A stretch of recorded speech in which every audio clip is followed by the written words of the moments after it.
Hello guys, today I'll be installing this hose hanger on the masonry wall, which is brick wall. So first thing, decide where you're gonna install this hose hanger.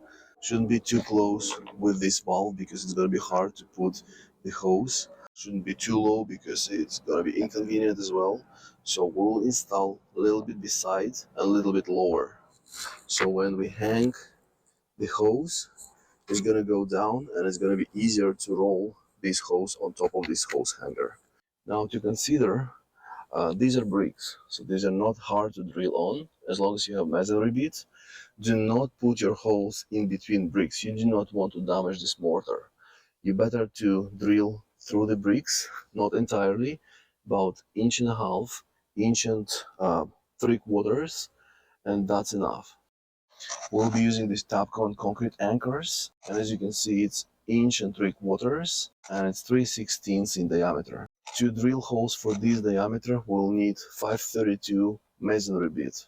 Let's mark 2 holes. Let's make sure our holes are level. I try to target in between bricks, but it's not really easy. So one hole will be in the middle, another one will be a little bit closer to the top. Take your Tapcon anchor and make sure that the drill bit is no longer than the anchor. You do not want to drill longer holes. Now, as you can see, I do not use hammer drill, just the regular drill.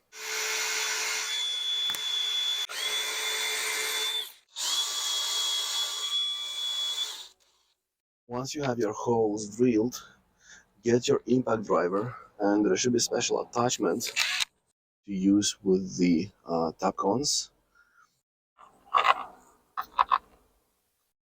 and put both Tapcons in, and just tie the Tapcons.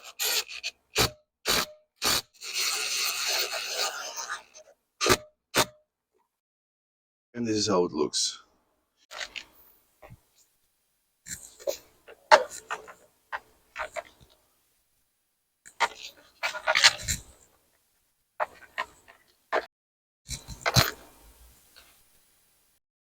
And as you can see, this hose hanger is not obstructing the valve and the connection of the hose. It nicely goes down, and it's very convenient now. Thanks for watching, and as usual, let me know if you have any questions or comments below. Cheers.